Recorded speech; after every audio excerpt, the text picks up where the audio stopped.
Right, first look. Everyone duck. Bombshells incoming.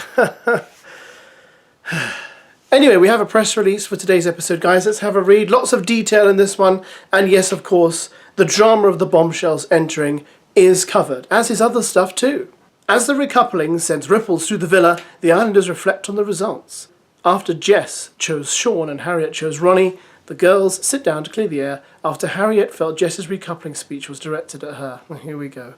Jess says, "I'm a very direct person, I'm very straight up." Harriet says, "But so am I as well." Jess says, "But I don't think you are in certain situations. I think you keep a lot of things to yourself, and that's fine if that's the way you are. We've got very different personalities, and we're direct in different ways, so we'll just leave it at that." Harriet says, "What I'm saying is I feel like you act in a certain way and say it's not a dig at me." Joey interjects and says, "You are both just very different people. If he does start cracking on with Harriet, though, what are you going to do?" It's a new day in the villa, and the Islanders are treated to a special brunch in the sunshine. Little do they know that their days are about to be turned upside down.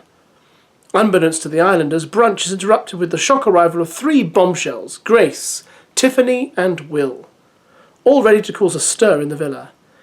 As the 3 enter, Joey's particularly shocked and says, "Oh my God." Turning to Sean, Joey says, "I used to see that girl, bruv.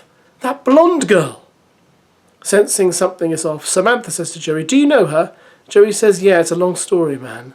Samantha says, "Did you used to see her?" As the girls get to know Tiffany and Grace, Nicole asks Grace, "So how do you know Joey then?" Well, actually, Nicole's Welsh. Let's do it in a Welsh accent.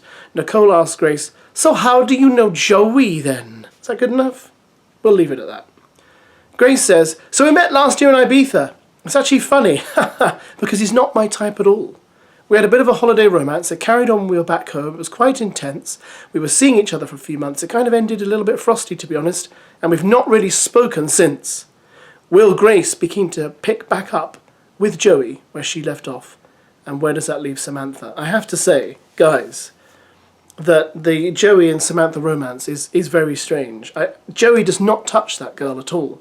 They don't kiss, they don't hold hands practically. I think sadly that it is going to come to an end, and I think Samantha's going to be very upset, but I don't think Joey is, because I think he's just used her to stay in the show. As night falls on the villa, the Islanders gather for a game of alcohol-free beer pong. If you get your ball into someone's cup, that person has to do the dare at the bottom. Things heat up quickly as Grace twerks on Sean, and Uma snogs Ronnie as the biggest game player in the villa. Really? Okay. So Uma gets a snog in with Ronnie. Harriet is next as she reads, "Kiss the Islander you find the most untrustworthy," and gives Jess a peck. Okay, alright. Jess is quick to respond and says the feeling is mutual, hun. Alright, honestly, these two. With the game in full flow, Joey reads, "Pick 2 Islanders of the opposite sex for a 3-way kiss." But who will Joey choose? I think he will choose Grace and Samantha, and just get things further up the creek for himself. Okay, looks like an interesting episode, doesn't it? I'm a little annoyed that we're doing yet another game inside the villa. I know I keep going on and on about this, but you know, if you recall 2-3 seasons ago, we weren't doing this kind of stuff in the villa. We were out there doing stuff, out doing challenges. We've had one thus far, and we are just about 2 weeks in now. I need more challenges outside the villa.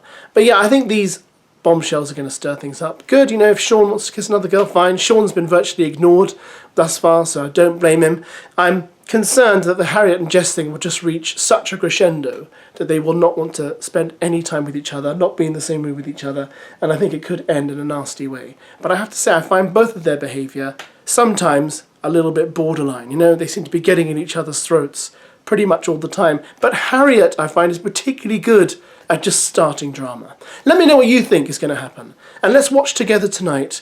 ITV2, 9 o'clock. What else are you doing? Probably something very important and life-affirming. So, yeah, good for you.